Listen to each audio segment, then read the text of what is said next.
Welcome to Blooming Rose Academy. Class 8 Hindi subject है और lecture 5 है। जो हम लोग को इससे पिछले वीडियो में हम लोग व्याकरण पढ़ रहे थे। आज जो है हम बसंत बुक का पहला चैप्टर पढ़ेंगे, ध्वनि। टॉपिक में दिया भी है ध्वनि। उसका जो ये ध्वनि दिया गया किसने लिखा था? तो निराला जी, यानी निराला जी का पूरा नाम है सूर्यकांत त्रिपाठी निराला। कविता पढ़ने से पहले जो कवि है या रचयिता है उसके बारे में जानते हैं। सूर्यकांत त्रिपाठी निराला का जन्म 1899 ईस्वी में महिषादल यानी पश्चिम बंगाल में हुआ था। यदि देखा जाए तो इनका मूलतः जो था, उनका जो जिला था उन्नाव उत्तर प्रदेश में हुआ था। सूर्यकांत त्रिपाठी निराला छायावादी युग के स्तंभ माने जाते हैं। छायावादी युग में 4 स्तंभ है, मतलब मुख्य स्तंभों में, यानी 4 मुख्य स्तंभों में से एक हैं। जो 4 हैं जयशंकर प्रसाद, सूर्यकांत त्रिपाठी निराला, सुमित्रानंद पंत, महादेवी वर्मा।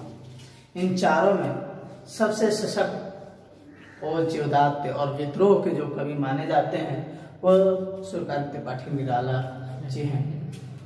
सूर्यकांत निराला जी के अंदर विद्रोह की भावना कूट कूट कर रही थी। यानी जो कुछ भी उन्हें दिखता था वह अपने मन स्वतंत्र रूप से कह देते थे। यानी जो कुछ उन्हें कमियां दिखती थी वह उस बातों को अपने लेखन माध्यम से, कविताओं के माध्यम से, उपन्यास के माध्यम से, या लेखन या पत्र के माध्यम से उस चीज को साफ साफ लिखते थे। निराला जी को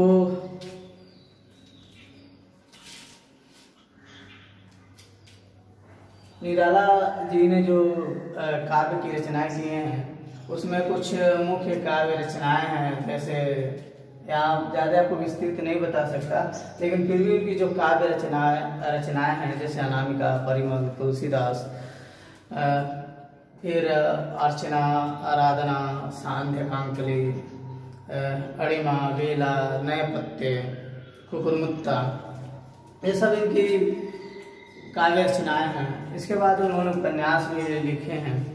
मान लीजिए कि अलका है, निरुपमा है। फिर कहानी में इनकी जो प्रसिद्ध कहानी है चतुरी चमार, ये इनकी फेमस कहानी है। फिर इसके बाद जो उन्होंने मतवाला पत्र का भी संपादन किया जो बहुत ही अपने आप में फेमस है। तो यानी देखा जाए तो कुछ आपके लिए निराला जी के बारे में इतना ही। ज़्यादा आगे की कक्षाओं में फिर निराला जी मिलेंगे तो मैं विस्तृत बताऊंगा। फिर आते हैं उनकी जो एक कविता है आपके चैप्टर में ध्वनि, उसके बारे में जाना जाए। ये जो एक कविता है मैं पढ़ता हूँ, फिर इसके बारे में बताता हूँ कि निराला जी ने क्यों इस कविता को लिखा। अभी न होगा मेरा अंत, अभी न होगा मेरा अंत, अभी अभी ही तो आया है मेरे मन में मृदुल वसंत, अभी न होगा मेरा अंत। हरे हरे ये पात, डालियां, कलियां, कोमल गात, मैं ही अपना स्वयं मृदुल कर फेरूंगा नित्य कलियों पर, जागा एक प्रत्युष मनोहर।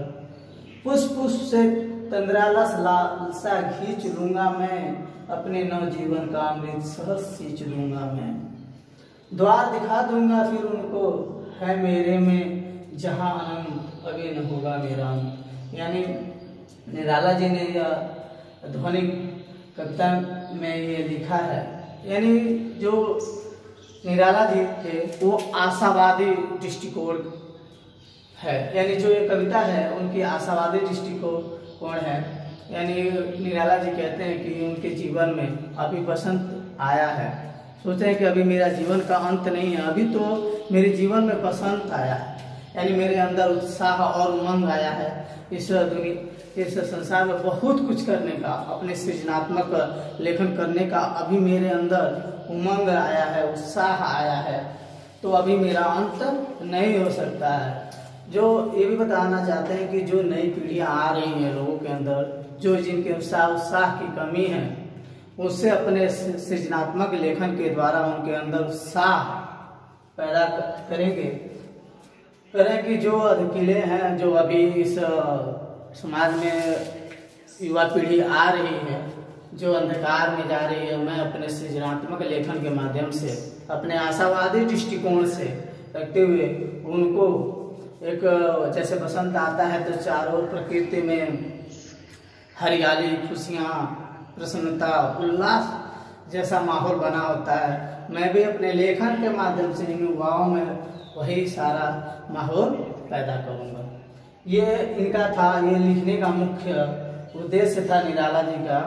क्योंकि निराला जी, मैंने बताया कि एक विद्रोह की भावना इनमें भरी हुई थी। इसके पीछे रीजन है कि जब द्विवेदी युग में महावीर प्रसाद द्विवेदी सरस्वती पत्रिका का संपादक थे, तो जब निराला जी जूही की कली 1916 में, यानी 1916 में जब अपनी कविता लेके जाते हैं, तो द्विवेदी जी जब पढ़ते हैं उनकी कविताओं को, तो पढ़ते ही वो उनकी कविताओं को फेंक देते हैं। कहते हैं इसमें ना तो कोई तुक है, ताल है, लय है, इसलिए फेंक देते हैं।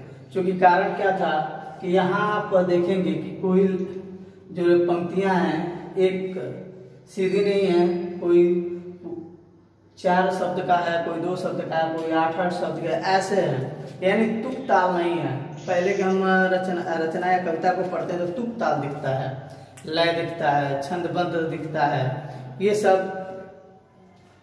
निराला जी की रचनाओं में नहीं थी। जब निराला की रचनाओं में ऐसे नहीं थी, इसलिए द्विवेदी जी ने उनकी जो जूही की कली थी रचना को लौटा दिया। इसीलिए बाद में इनकी रचना को स्वीकारा किया गया। आपने एक मुक्त छंद की बात पढ़े होंगे, जब छंद पढ़ेंगे कभी तो उसमें मुक्तक छंद आता है, यानी मुक्तक छंद में मुक्त होना, यानी छंद की परिपाटी से, जो छंद के नियम है उनसे क्या है कि सारी रचनाएं मुक्त हैं। किसी को देखकर द्विवेदी जी संस्कृत के, यानी जो व्याकरण दृष्टि से व्याकरण को मानने वाले थे, तो वो हर रचना को व्याकरण की दृष्टि से देखते थे। यानी सोचते थे कि जो रचना हो वो मतलब जो कविता का जो काव्य सौंदर्य हो, फिर छंद अलंकार, इससे वो निर्मित हो। लेकिन निराला जी की रचनाओं में ऐसा कुछ दिखता नहीं था, इसलिए लौटाया था। लेकिन बाद में जो आने वाले साहित्यकार थे, अगली पीढ़ियां थी, उनकी इसी को देखकर निराला जी की इन रचनाओं को देखते ही अनुकरण की। इसलिए निराला जी को मुक्तक छंद का प्रणेता भी कहा जाता है। अब हम आपको इस कविता को बताते हैं। अब आप छोटे स्तर के क्लास 8 है, तो इसलिए इसका संदर्भ भी जाने, प्रसंग भी जाने। संदर्भ क्या होगा? प्रस्तुत पद्यांश हमारी पाठ्य पुस्तक वसंत के ध्वनि नामक चैप्टर से लिया गया है, जिसके रचयिता कह सकते हैं या कवि निराला जी हैं।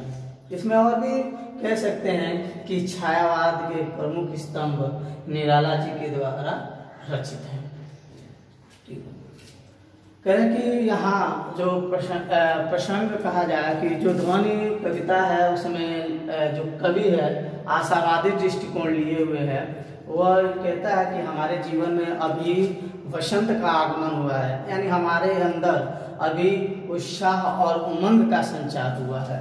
यानी इसको ही हमने बताया है, यानी युवा पीढ़ी को वह अपने उत्साह और उमंग के द्वारा उनको और उत्साहित करना चाहते हैं। ये इनकी कविता का मुख्य उद्देश्य है। अब देखते हैं, पढ़ते हैं। अभी न होगा मेरा अंत, अभी ही तो आया है, मेरे वन में मृदुल बसंत, अभी न होगा मेरा अंत। कहने का तात्पर्य है कि कवि कहता है कि मेरे जीवन में अभी मेरा अंत नहीं हो सकता, क्योंकि मेरे जीवन में अभी मतलब अभी बसंत आया हुआ है, इसलिए मेरा अंत नहीं हो सकता। और यह बसंत क्या है? मेरे अंदर एक उल्लास, एक नई उमंग लेकर आया हुआ है। करें कि बसंत में, जब बसंत का महीना होता है तो चारों तरफ हरियाली ही हरियाली दिखता है, फूल खिलने लगते हैं, कलियां लगती हैं, आम बौर आते हैं, चिड़ियाएँ चहचहा उठती हैं, कोयल गीत गाती हैं। इस तरह मतलब हरे हरे पात यानी पौधों पे यानी हरे हरे पेड़ों पे, एक पात माने पत्ता होता है, मैंने लिखा नहीं, पात माने होता है पत्ता, हरे हरे पत्ते आ जाते हैं। जो डालियां हैं उन पेड़ों पौधों की जो डालियां हैं, कलियां हैं और उनका ये जो कोमल शरीर है यानी नए नए टहनियाँ निकलती हैं। कह रहा है कि यही सब मैं यानी अर्थात जो इस समय जो युवा पीढ़ी है वो इन हरे हरे डालियों कलियों के जैसे हैं। मैं इन युवा पीढ़ी को अपनी इन मृदुल हाथों से, कोमल हाथों से उनके सपनों को साकार करूंगा अपने रचनात्मक लेखन के द्वारा। कह रहा है कि जो फेरूंगा निर्दित कलियों पे जगा एक प्रत्युष मनोहर। कह रहा कि निर्दित मैंने सोया हुआ, अभी जो कली यानी यहाँ कहने का मतलब जो कली अभी खिला हुआ नहीं, यानी जो हमारी युवा पीढ़ी है अभी पूर्ण रूप से खिली नहीं है, मतलब पूर्ण रूप से इस समाज में अभी उस योग्य नहीं है। मैं उनको अपने इन हाथों से अपनी सृजनात्मक लेखन के द्वारा उनको इस समाज में एक नया सवेरा कर रहा है। जगह एक प्रत्युष मनोहर, प्रत्युष माने होता है सवेरा या प्रातः काल। मैं एक ऐसा सुंदर उनके लिए सवेरा लाऊंगा जिसमें वो अपने को आगे और बढ़ा सकते हैं। अपने सृजनात्मक लेखन के द्वारा उनके लिए बहुत सारे साहित्य की रचनाओं करूंगा जिससे वो पढ़कर जानकर आगे बढ़ेंगे। करे पुष्प पुष्प से तंद्रालस लाल सा खींच लूंगा मैं। करे कि जो बसंत का आगमन हुआ है, जो छोटे बड़े पौधों में फूल पुष्प निकल आए हैं, जो अलसाए मतलब नींद से अलसाए हुए हैं। कह रहे हैं कि जो उनके अंदर आलसपन है, उनको मेरी इच्छा है कि मैं उनकी जो नींद से अलसाई हुई स्थिति है यानी जो आलसीपन है उनको मैं खींच लूंगा। यानी जो युवा की पीढ़ी है जो साहित्य लेखन में या साहित्य के क्षेत्र में उनका मन नहीं है, यदि इधर उधर मन भटकता है, मैं अपने सृजनात्मक लेखन के द्वारा उनके इस तरह की इस माध्यम से मैं उनको अपने तरफ साहित्य की ओर आकर्षित करूंगा। जो युवा पीढ़ी साहित्य के क्षेत्र से अलग हट रहा है, मैं अपने लेखन के माध्यम से अपने ओर उनको आकर्षित करूंगा। पर अपने नव जीवन का अमृत सहज सींच दूंगा मैं। और कहते हैं कि इसके लिए मैं अपने जीवन रूपी अमृत का जितना कुछ है मैं इस साहित्य लेखन में यानी इस युवा पीढ़ी को बनाने में मैं अपने जीवन रूपी अमृत को भी उसमें लगा दूंगा, द्वार दिखा दूंगा फिर उनको। और उनको आगे बढ़ने के लिए यानी साहित्य में लेखन करने के लिए उनको द्वार दिखाऊंगा, उनका मार्ग प्रशस्त करूंगा। है मेरे वे जहाँ आनंद तक यानी जहाँ खत्म नहीं हो सकता है वहाँ तक मैं उनको लेके जाऊंगा अपनी साहित्य रचना के माध्यम से। आगे लिखते हैं, अभी न होगा मेरा अंत, अभी मेरा अंत नहीं होगा और मैं अपने लेखन के द्वारा हमेशा आगे ही आगे करता रहूंगा, जिससे जो युवा पीढ़ी है साहित्य सृजन करते रहेंगे जो कभी खत्म नहीं हो सकता है। जो यहाँ जो कवि है वो आशावादी दृष्टिकोण रखता है, हमेशा उसके अंदर आशा है। वो सोचता है कि मेरे अंदर उत्साह और उमंग का संचार हो रहा है और ये उत्साह और संचार को कभी कम खत्म होने नहीं दूंगा। इधर ये इसके मतलब भावार्थ था। आपको इसके साथ साथ कुछ कठिन शब्द थे, इधर मैंने लिख दिया हूँ। जैसे अंत माने होता है समाप्ति, मृदुल का होता है कोमल, घात माने शरीर, कर माने हाथ, नेतृत्व माने होता है सोया हुआ, प्रत्युष माने सवेरा या प्रातः काल, मनोहर माने सुंदर, लालसा माने इच्छा, चंद्रालस माने नींद से अलसाया हुआ और एक पात माने होता है पत्ता।